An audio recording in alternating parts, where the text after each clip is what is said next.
आजमगढ़ कन्नौज की घटना पर बोले राज्य मंत्री रघुराज सिंह। कहा सपा नेता दैत्यों के वंशज, ममता बनर्जी दैत्यों के वंशज की सरदारनी, गांधी परिवार ने किया देश का सत्यानाश। लोकसभा चुनाव में जनता ने बीजेपी को सबक सिखाया, सबक सीखकर बीजेपी 10 विधानसभा के उपचुनाव में जीत दर्ज करेगी।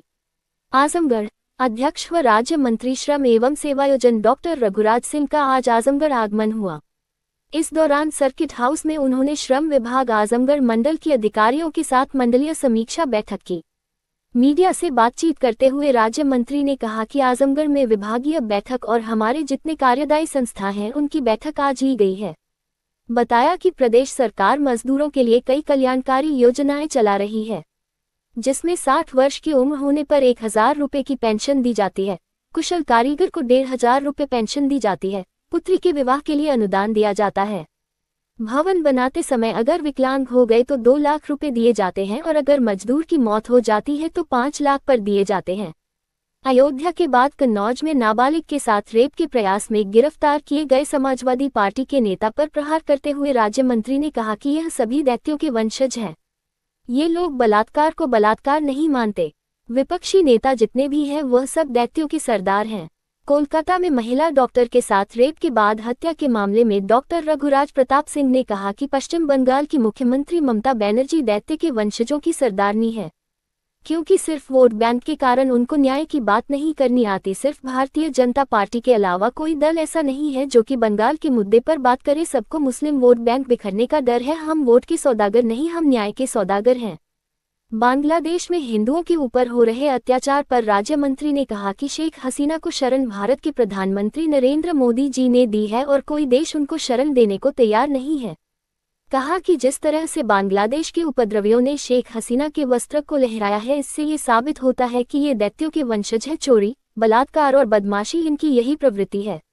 लोकसभा चुनाव में मिली हार के बाद 10 विधानसभा के हो रहे उपचुनाव में भाजपा की जीत को लेकर राज्य मंत्री ने कहा कि लोकसभा चुनाव में जनता हमसे कुछ नाराज थी, हमको सबक सिखाने के लिए 33 सीटें दी है, इसलिए अब हम सबक सीख गए हैं। अब गलतियों की पुनरावृत्ति नहीं होगी और सभी 10 सीटें उपचुनाव में हम जीतेंगे। हिंडनबर्ग की रिपोर्ट को लेकर राज्य मंत्री ने कहा कि यह राहुल गांधी की साजिश है। राहुल गांधी ना हिंदू है, ना मुसलमान, ना ईसाई है और ना ही सिख है। वह किसी 5वें पंथ में पैदा हुए हैं। राहुल गांधी देश में अस्थिरता पैदा करने के लिए हिंडनबर्ग का इस्तेमाल कर रहे हैं, वह भी तब जब माँ बेटे जमानत पर हैं। गांधी परिवार ने देश का सत्यानाश किया है। इन्होंने औरंगजेब के नाम पर रोड बनाई, गजनी के नाम के रोड बनाए, लेकिन महाराणा प्रताप को कहीं नहीं दर्शाया। ये देश के गद्दार हैं। 12 अगस्त को कांग्रेस के आंदोलन को लेकर कहा कि जो भी कानून तोड़ेगा वह जेल जाएगा। बाइट डॉक्टर रघुराज सिंह, राज्य मंत्री। बढ़ाने का उद्देश्य क्या है?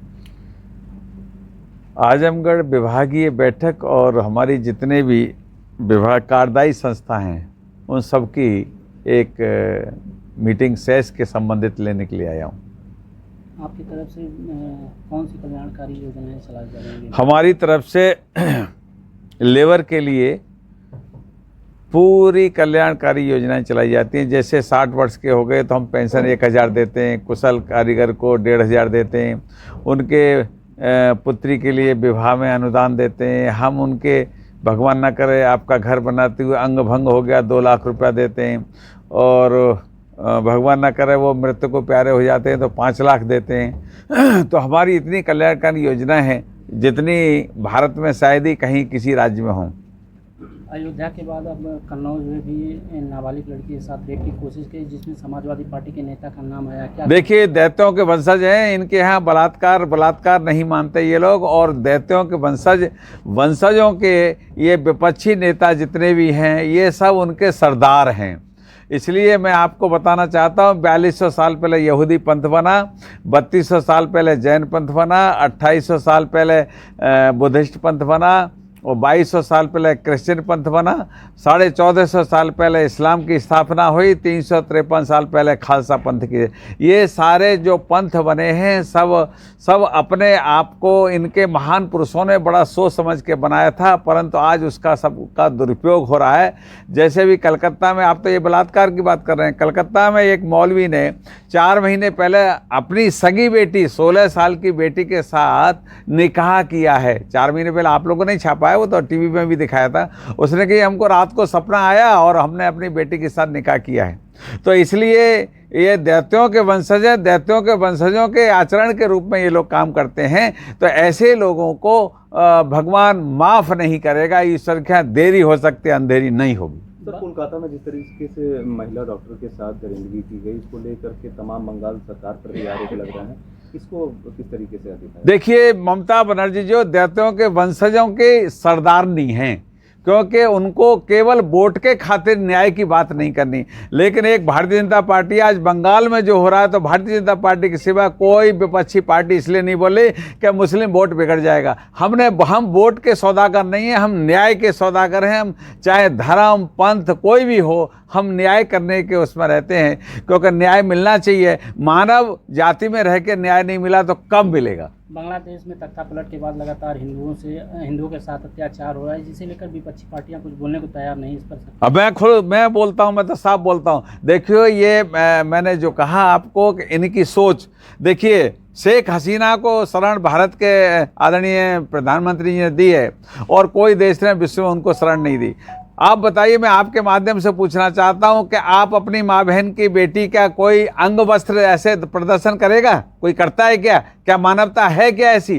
तो ये दैत्यों के वंशज हैं, दैत्यों का इनका सोच है, इनका बलात्कार, इनका डकैती, चोरी, बदमाशी, इनकी वही प्रवृत्ति है। इस कारण अब शेख हसीना किसी की दादी होंगी, किसी की अम्मा होंगी, किसी की चाची होंगी, किसी की बड़ी ताई होंगी, और उनके अंग वस्त्रों का प्रदर्शन करना ये केवल दैत्य करते थे। सतयुग में भी दैत्य करते थे, द्वापर में भी दैत्य करते थे, त्रेता में भी दैत्य करते थे, और आज कलयुग है, कलयुग में भी दैत्य कर रहे हैं। तो ये दैत्यों के वंशज हैं। सर, उपचुनाव में किस तरीके से रणनीति रहेगी इस बार? उपचुनाव में हम 10 की 10 सीट जीतेंगे। हम लोगों से क्योंकि आप पूछेंगे जरूर, हम लोगों से कुछ लोग नाराज थे, जनता नाराज थी। हमको सबक सिखाने के लिए 33 सीटें दी हैं, इसलिए हम सबक सीख गए हैं उनसे। जो गलतियां हैं पुनरावृत्ति नहीं होगी। हम 10 की 10 सीट जीतेंगे। सर, कई बार कहा जाता है कि कार्यकर्ता नाराज है, पार्टी के कार्यकर्ता नेता नाराज रहते हैं, तो इसका बड़ा खामियाजा भुगतने को मिला था पिछले चुनाव में। बिल्कुल ठीक करें, मैंने कह दिया ना,